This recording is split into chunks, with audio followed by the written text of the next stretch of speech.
नमस्कार, India voice देख रहे हैं आप और मैं हूं आपके साथ शिवम दुबे। बुलेटिन की शुरुआत करेंगे बड़ी और अहम खबर के साथ। खबर रायपुर से है, जहां केंद्रीय मंत्री अमित शाह ने बड़ी बैठक की और नक्सल मोर्चे पर बड़ी बैठक खत्म हो चुकी है।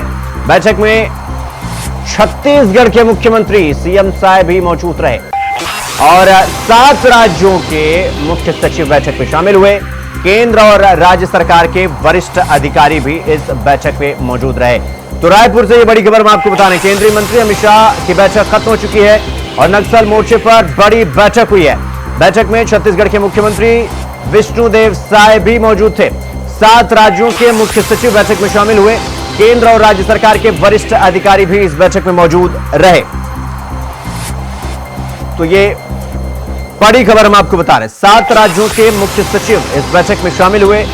वरिष्ठ अधिकारी भी इस बैठक में थे। साथ ही साथ छत्तीसगढ़ के मुख्यमंत्री विष्णुदेव साय और जो अधिकारी हैं, वरिष्ठ अधिकारी हैं, वो भी इस बैठक में मौजूद रहे। तो ये बैठक खत्म हो चुकी है। रायपुर से ये बड़ी खबर इस वक्त की हम आपको बता रहे हैं।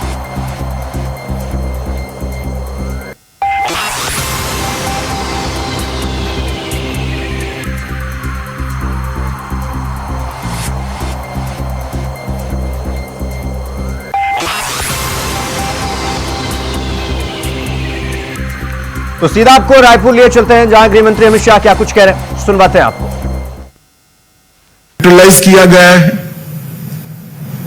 इसके अलावे हमने वामपंथी उग्रवाद की जगह, इसकी विचारधारा की जगह विकास का विश्वास लोगों में जनरेट करने में भी हमने सफलता प्राप्त की है। हमने 2 उद्देश्यों से काम किया। पहला, नक्सल प्रभावित क्षेत्रों में रूल ऑफ लॉ एस्टैब्लिश करने के लिए प्रयास करना और दूसरा, जो विनाश सर्जित हुआ था, इसके कारण सर्जित हुई विकास की खाई को भरकर विकसित क्षेत्र बनाना। और मुझे हर्ष है कि कई राज्य 2019 से लेकर 24 तक नक्सल प्रभावित क्षेत्र के नाम से, तमगे से मुक्त हुए हैं। बिहार, झारखंड, उड़ीसा, आंध्र प्रदेश, तेलंगाना, मध्य प्रदेश और कमोबेश महाराष्ट्र भी, ये सारे राज्य महाराष्ट्र का एक जिला छोड़कर नक्सल समस्या से मुक्त हुआ है। मैं मानता हूं कि ये भारत सरकार का बहुत बड़ा अचीवमेंट है। मित्रों, एक प्रकार से इसकी आंकड़ों का विहंगावलोकन करें तो 2004 से 14 तक 16,463 घटनाएं हुई थी और 14 से 24 तक 7,744 हुई है। तो 53% घटनाओं की कमी आई। नागरिकों और सुरक्षा बलों की मृत्यु में पहले 10 साल में 6617 सुरक्षा कर्मी और नागरिक मृत्यु हुआ था। अब उसमें 70% कमी होकर 2004 तक ये आंकड़ा सीमित करने में हमें सफलता मिली है। इसी तरह से सुरक्षा बलों की मृत्यु में 73% की कमी और नागरिकों की मृत्यु में 69% की कमी आई है। मुझे विश्वास है कि हमारी लड़ाई अंतिम चरण में पहुंची है और हम देश को 2026 मार्च तक पूर्णतया नक्सल समस्या से मुक्त कर पाएंगे। मित्रों, हिंसा के रिपोर्ट करने वाले जिले 2010 में 96 थे, 11 जिले नए बने, तो एक प्रकार से 107 जिले थे। उससे कम होकर अब 42 तक सिमट गए हैं। थानों की संख्या 456 थी, 456। 100 थाने नए सृजित हुए, तो 565 में से अब थानों की संख्या 171 तक सीमित हुई है। 2010 के अधिकतम मृत्यु स्तर 1005 से घटकर 2023 में 138 तक सीमित हुआ है। 2019 से अब तक 277 सीएपीएफ के नए कैंप बनाए गए। उस दृष्टि से सिक्योरिटी वैक्यूम को भरने का काम किया गया। एनआईए में एक अलग वर्टिकल में 90 मामले दर्ज किए गए, 64 आरोप पत्र किए गए और वामपंथी उग्रवाद के फाइनेंस की टोटल इकोसिस्टम को इस पर करारा प्रहार करने का काम भारत सरकार की एजेंसियों ने किया है। इसमें ईडी ने भी बहुत बड़ा रोल निभाया है। पिछले एक वर्ष में एमएचए की एयर विंग को भी मजबूत किया गया। 14 पायलट्स और 3 इंजीनियर केवल वामपंथी उग्रवादी क्षेत्रों के लिए मुहैया कराए गए हैं। हेलीकॉप्टर की संख्या अलग है। छत्तीसगढ़ में नई सरकार आने के बाद मैं मुख्यमंत्री जी, उप मुख्यमंत्री और गृह मंत्री को हृदयपूर्वक बधाई देना चाहता हूं कि इन्होंने बड़ी शिद्दत से। तो केंद्रीय मंत्री अमित शाह ने बड़ी बैठक की है नक्सल मोर्चे पर। यह बड़ी बैठक अब खत्म हो चुकी है। बैठक में छत्तीसगढ़ के मुख्यमंत्री विष्णुदेव साय मौजूद रहे और 7 राज्यों के मुख्य सचिव इस बैठक में शामिल हुए। केंद्र और राज्य सरकार के वरिष्ठ अधिकारी भी इस बैठक में मौजूद रहे। तो नक्सल मोर्चे पर बड़ी बैठक खत्म हो चुकी है। तो 7 राज्यों के सचिव, मुख्यमंत्री और अधिकारियों के साथ लगातार चल रही बैठक अब खत्म हो चुकी है। तो 7 राज्यों के सचिव के साथ गृह मंत्री अमित शाह की बैठक, और इस बैठक में जो नक्सल प्रभावित इलाके हैं, जो नक्सली इलाके हैं, उसको लेकर बातचीत की गई। 7 राज्यों के मुख्य सचिव बैठक में शामिल, वरिष्ठ अधिकारी भी इस बैठक में मौजूद हैं। तो केंद्रीय मंत्री अमित शाह ने बड़ी बैठक की है और नक्सल मोर्चे पर जो बैठक हो रही थी अब वो बैठक खत्म हो चुकी है। तो ये प्रेस कॉन्फ्रेंस हम आपको बैठक के बाद गृह मंत्री अमित शाह की सुनवा रहे थे, जहां पर गृह मंत्री अमित शाह रायपुर छत्तीसगढ़ से उन्होंने प्रेस कॉन्फ्रेंस करके ब्रीफिंग की और इसके बाद बैठक जो कि खत्म हो चुकी है। और इस बैठक में 7 राज्यों के सचिव और केंद्र और राज्य सरकार के वरिष्ठ अधिकारी। इस खबर पर हमारे साथ हमारे सहयोगी मनोज शुक्ला हमारे साथ रायपुर से जुड़ गए हैं। मनोज, एक तो ये बैठक कितनी देर चली संभावित, दूसरा इस बैठक में कौन कौन से अधिकारी, कौन कौन से सचिव शामिल हुए और क्या कुछ निकल कर आया इस बैठक से? मनोज, हम आपको बता दें गृह मंत्री अमित शाह जी कल रात से रायपुर पहुंच गए थे और उनका रायपुर आने का मेन मकसद था नक्सलवाद को लेकर 7 राज्यों के डीजीपी और मुख्य सचिव से वार्ता करना और नक्सलवाद को जड़ से खत्म करने का उनका मूल मकसद है। आपको ये भी बता दूं कि चुनाव के समय जब गृह मंत्री अमित शाह छत्तीसगढ़ दौरे पे आए थे, कई बार आए थे, तो उन्होंने यहाँ की जनता से वादा किया था कि अगर छत्तीसगढ़ में बीजेपी की सरकार बनेगी तो हम नक्सलवाद को छत्तीसगढ़ से मुक्त कर देंगे। इसी को लेकर गृह मंत्री अमित शाह जी का दौरा जो है 3 दिवसीय दौरा था, जो कल रात से यहाँ पर आए हुए, आज भी वो है और कल भी यहाँ पर रहेंगे। तो ऐसे में माना जा रहा है कि जो आज की बैठक है 7 राज्यों के डीजीपी और मुख्य सचिव के साथ, जो और ये 7 राज्य जो है वो छत्तीसगढ़ की सीमा से लगे हुए राज्य है, जहाँ तो वो राज्य भी नक्सल प्रभावित राज्य माने जाते हैं। तो ऐसे में जो आज की बैठक है ये नक्सल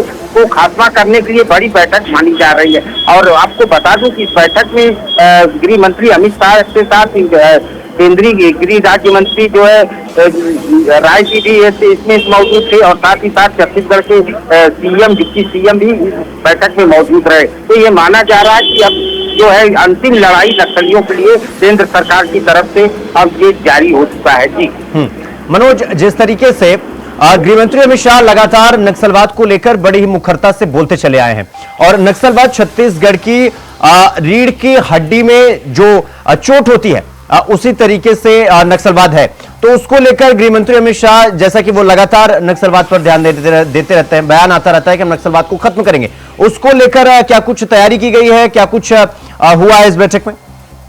जी शिवम, आपको बता दूं कि जब से छत्तीसगढ़ में बीजेपी की सरकार बनी है, नक्सलियों की कमर टूटते हुए देखी जा सकती है। करीब 150 से ज्यादा नक्सली मारे जा चुके हैं और हजारों की संख्या में नक्सली आत्मसमर्पण करती है। तो ऐसे में छत्तीसगढ़ बीजेपी सरकार की ये बड़ी उपलब्धि भी मानी जा सकती है। और साथ ही साथ आज की बात करें तो जो जानकारी मिली है सूत्रों के हवाले से कि केंद्रीय सुरक्षा जांच एजेंसियां भी अब जो राज्य प्रभावित है नक्सल से, उनके साथ मिलकर काम करेंगी। तो निश्चित रूप से इससे नक्सलवाद को खत्म होने में काफी सहूलियत राज्य सरकारों को मिलेगी निश्चित रूप से। और आज की जो बैठक है, ये बड़ी बैठक ऐसे में ये होता था कि जैसे छत्तीसगढ़ में नक्सली किसी वारदात को अंजाम देके दूसरे राज्य में प्रवेश कर जाते थे। ये राज्यों के लिए बड़े संकट की बात सामने आती थी, जिससे नक्सलियों को उनका प्रभाव कम हो जाता था। तो इन सब मानों को देखते हुए जो आज की बैठक गृह मंत्री अमित शाह जी के साथ ये 7 राज्यों के डीजीपी और मुख्य सचिव वार्ता, ये नक्सलियों के कमर तोड़ने के लिए बड़ी उपलब्धि मानी जा सकती है। जी ठीक है मनोज, बहुत बहुत धन्यवाद आपका हमसे जुड़ने के लिए और इस खबर पर जानकारी हमारे साथ साझा करने के लिए। तो गृह मंत्री अमित शाह नक्सल मोर्चे को लेकर बड़ी बैठक की थी उन्होंने, और बैठक खत्म हो चुकी है, जिसके बाद गृह मंत्री ने प्रेस कॉन्फ्रेंस कर बाकायदा इस पे संबोधित भी किया और इसको ब्रीफिंग भी किया है। रुकेंगे एक छोटे से ब्रेक के लिए, खबरों का सिलसिला जारी है, फौरन लौट रहे हैं। तो ब्रेक के बाद एक बार फिर आप सबका स्वागत है मेरे साथ। रुक करेंगे अगली खबर की ओर। अगली खबर लखनऊ से है और सिपाही भर्ती परीक्षा का दूसरा दिन खत्म हो चुका है। दोनों पाली की परीक्षा संपन्न हो चुकी है। गणित के सवालों से ज्यादा कठिन रहा जीएस। दूसरे जनपद से अभिभावकों के साथ अभ्यर्थी पहुंचे और निःशुल्क यात्रा कराने को रोडवेज की हजारों बसें तैयार रही पूरा दिन। तो ये बड़ी खबर हम आपको बता रहे हैं। दोनों पाली की जो परीक्षा थी वो संपन्न हो चुकी है और परीक्षा में बताया जा रहा है कि गणित के सवालों से, यानी मैथ के सवालों से, मैथ के क्वेश्चन से ज्यादा था जीएस का सवाल। तो दूसरे जनपद से अभिभावकों के साथ, यानी परिवार के साथ अभ्यर्थी वो एग्जाम सेंटर पर पहुंचे। अलग अलग शहरों में निःशुल्क यात्रा कराने को रोडवेज की बसें तैयार दिखी और यूपी पुलिस भर्ती परीक्षा का आज दूसरा दिन भी संपन्न हुआ।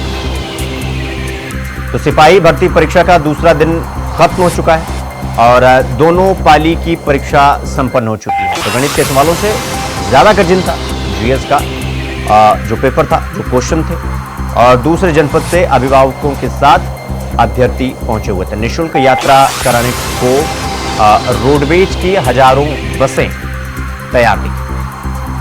तो उत्तर प्रदेश में इस वक्त पुलिस भर्ती परीक्षा कराई जा रही है और उत्तर प्रदेश सरकार बच्चों को किसी भी प्रकार की समस्या का सामना न करना पड़े, इसलिए सरकारी सेवाएं परीक्षा सेंटर पर पहुंचने तक निःशुल्क किया गया है, ताकि किसी भी परीक्षार्थी जो कि अलग अलग राज्यों से आ रहे हैं, अलग अलग शहरों से आ रहे हैं, अभिभावकों के साथ, परिवार के साथ, उनको किसी भी प्रकार की कोई समस्या ना हो और आसानी से एग्जाम सेंटर पहुंचे और वहां पर बिना किसी दुविधा, बिना किसी समस्या का एग्जाम दें। इस खबर पर हमारे साथ हमारे सहयोगी मोहम्मद आसिफ हमारे साथ लखनऊ से जुड़ गए हैं। आसिफ, आज दूसरा दिन था यूपी पुलिस भर्ती परीक्षा का, दूसरा दिन में संपन्न हुआ। कैसा रहा पूरा दिन, क्या कुछ तैयारी दिखी? परीक्षा का दूसरा दिन रहा। दोनों पालियों में शांतिपूर्ण ढंग से परीक्षा संपन्न हुई। वहीं डीजीपी प्रशांत कुमार, एसटीएफ के एडीजी अमिताभ व्यस्त और जो पुलिसकर्मी है वह लगातार मुस्तैद रहे। कई परीक्षा केंद्रों पर डीजीपी प्रशांत कुमार पहुंचे, जहां पर पारदर्शी परीक्षा कराए जाने और नकल रोकने के लिए निर्देश भी दिया। और वहीं अगर बात करें तो जिस तरह से 64 जिलों में परीक्षा केंद्र बनाए गए हैं, 1100 से अधिक परीक्षा केंद्र हैं। इन परीक्षा केंद्रों पर जिस तरह से नकल रोकने के लिए डिवाइस लगाए गए थे, ड्रोन कैमरे लगाए गए थे और सबसे बड़ी बात यह है कि परीक्षा केंद्र में प्रवेश करने के पहले जो परीक्षार्थी थे उनकी राशि, चलावा और आभूषण भी उतरवाए गए और साथ ही साथ डिवाइस के लिए अच्छी मशीनें लगी रही।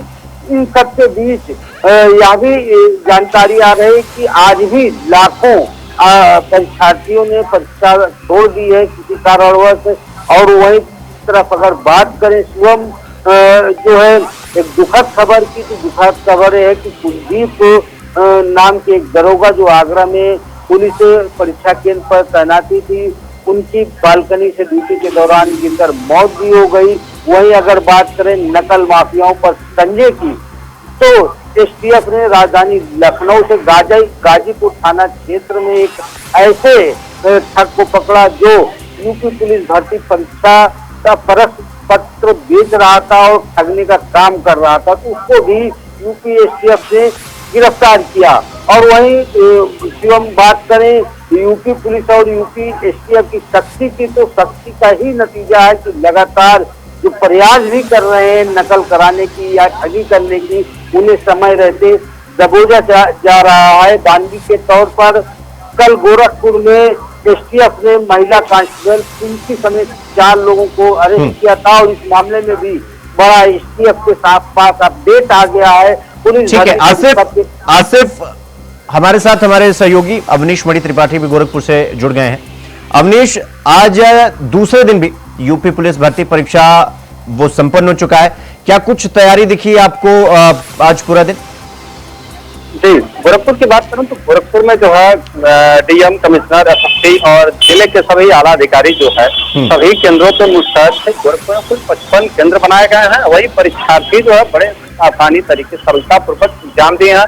सकुशल जो है गोरखपुर डीएम और एसएसपी ने जो है परीक्षा को संपन्न कराया है। वहीं गोरखपुर में जो यूपी एसटीएफ ने कल महिला कांस्टेबल को गिरफ्तार किया था। 24 घंटे के बाद जो है पूछताछ के दौरान उसके मोबाइल, व्हाट्सएप और तमाम इलेक्ट्रॉनिक के माध्यम से जो है महिला के मोबाइल फोन से 5 एडमिट कार्ड मिले थे और 20 लाख रुपए की डिमांड की बात कही गई थी। एक लड़का आया था जो दिल्ली का रहने वाला था, वो अपने आप को राष्ट्रीय सचिव बता रहा था और उसके फोन और इनके फोन दोनों का मिलान किया गया। उनके फोन में जो है भाई के नाम के नंबर सेव था, तो वहीं इसके फोन में बहन के नाम से फोन नंबर सेव था। महिला आरक्षी के घर पे ही ये डील हो रही थी। वहीं यूपी एसटीएफ और पुलिस को आता देख जो है कुछ युवक जो थे बाउंड्री वाल कूद करके भाग गए, तो वहीं महिला आरक्षी के पैर में चोट लगने के कारण और दिल्ली से आए युवक को पुलिस ने मौके से गिरफ्तार कर लिया। यानी कि अवनीश, पुलिस किसी भी तरह की सुगबुगाहट मिलने के साथ ही लगातार एक्शन मोड में, यानी कि प्रशासन पूरी तरह मुस्तैद है और हर पहलुओं पर नजर बनाए हुए है ताकि परीक्षा को किसी तरीके से शांति भंग न किया जाए, गलत अफवाहें ना फैलाई जाए, इसका भी खास ख्याल रखा है प्रशासन ने। जी, वहीं अगर मैं बात करूं कि वो जो युवक आया था महिला आरक्षी की, उसकी बात ये हुई थी कि हम तुम्हारा जो हिस्सा है वो मैं तुम्हें दे दूंगा। वहीं महिला आरक्षी से उसने 50 हजार रुपए एडवांस लेने की बात कही थी, लेकिन महिला आरक्षी ने 40 हजार रुपए एडवांस उठा भी दिए थे।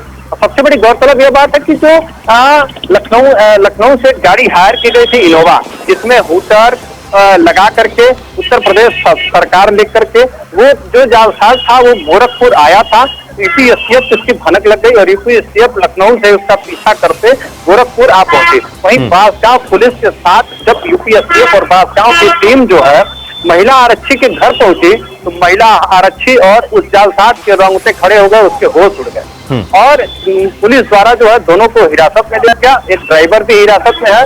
वहीं इन तीनों पर पुलिस ने विधिक कार्रवाई कर जेल भेज दिया है।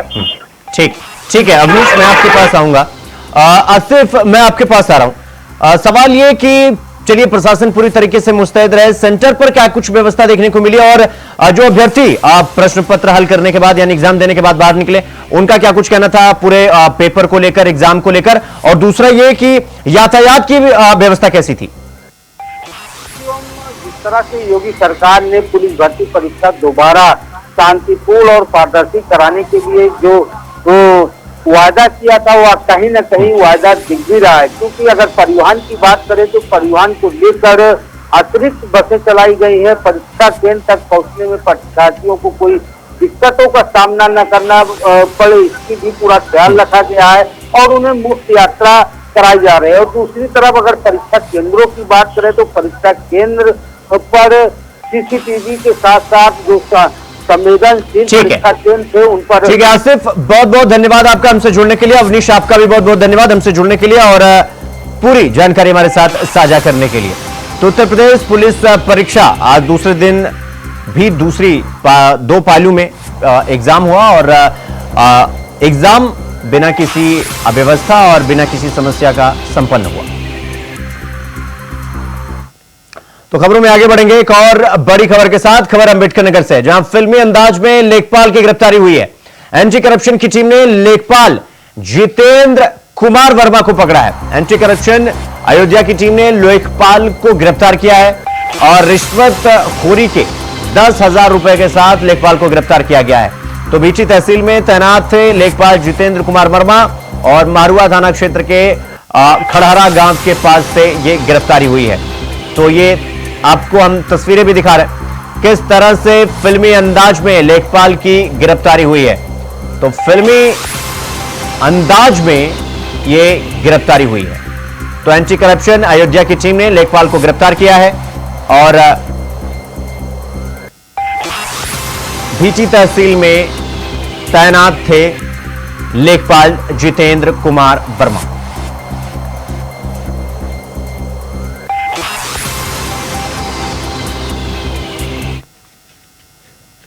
तो खबरों में आगे बढ़ेंगे। उत्तर प्रदेश के मुख्यमंत्री योगी आदित्यनाथ का बयान सामने आया है, जिसमें उन्होंने कहा कि नेशनल कॉन्फ्रेंस का एजेंडा देश के लिए खतरा है और कांग्रेस ने नेशनल कॉन्फ्रेंस से गठबंधन किया है। क्या कुछ कहा है मुख्यमंत्री योगी आदित्यनाथ ने, आइए आपको सुनाते हैं। भारत के मुकुट जम्मू कश्मीर से अनुच्छेद 370 और 35(1) का कलंक मिटाने के साथ ही भारतीय जनता पार्टी ने जम्मू कश्मीर में विधानसभा चुनाव के प्रति अपनी प्रतिबद्धता प्रकट की थी और अब जम्मू कश्मीर में विधानसभा चुनाव की तिथियां घोषित हो चुकी हैं।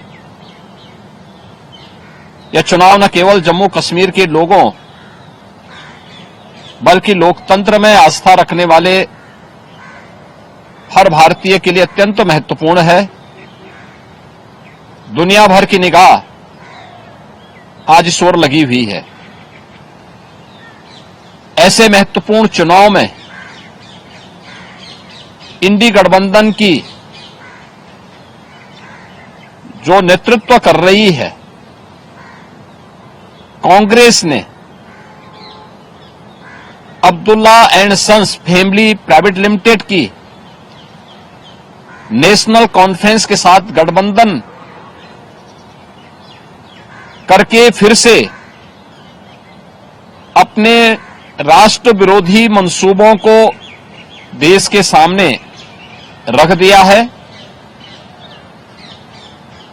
हाल ही में नेशनल कॉन्फ्रेंस ने अपना मैनिफेस्टो जारी किया है। इसमें अनेक ऐसे बिंदु हैं जो भारत की एकता, भारत की अखंडता और राष्ट्रीय सुरक्षा के प्रति पूरे देश को आशंकित करती है। कांग्रेस और नेशनल कॉन्फ्रेंस का यह गठबंधन राष्ट्रीय सुरक्षा को लेकर के अनेक बड़े सवाल खड़ा करता है और भारतीय संविधान के प्रति सच्ची श्रद्धा और निष्ठा रखने वाले हर व्यक्ति को चिंतित भी करती है। मैं कांग्रेस के नेता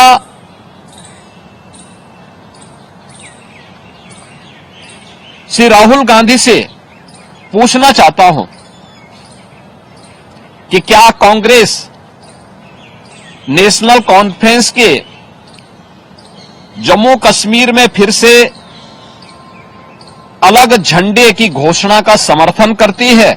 क्या राहुल गांधी और कांग्रेस पार्टी धारा 370 और आर्टिकल 35A को वापस लाकर जम्मू कश्मीर को फिर से अशांति और आतंकवाद के युग में धकेलने के जम्मू कश्मीर नेशनल कॉन्फ्रेंस के घोषणा का समर्थन करती है? क्या कांग्रेस जम्मू कश्मीर के युवाओं के बदले पाकिस्तान के साथ वार्ता करके फिर से अलगाववादी ताकतों का समर्थन करती है? क्या कांग्रेस पार्टी और राहुल गांधी पाकिस्तान के साथ एलओसी ट्रेड शुरू करने के नेशनल कॉन्फ्रेंस के निर्णय से फिर से बॉर्डर पार से आतंकवाद और उसके इकोसिस्टम को पोषण करने का समर्थन करती है? क्या कांग्रेस आतंकवाद और पत्थरबाजी की घटनाओं में शामिल उन उपद्रवियों के परिजनों को फिर से सरकारी नौकरी में बहाल करके आतंकवाद, दहशतगर्दी और बंद के दौर को फिर से लाने का समर्थन करती है? तो बुलेटिन में फिलहाल अभी के लिए बस इतना ही। देश और दुनिया की तमाम खबरों को देखने के लिए देखते रहिए इंडिया वॉइस। नमस्कार।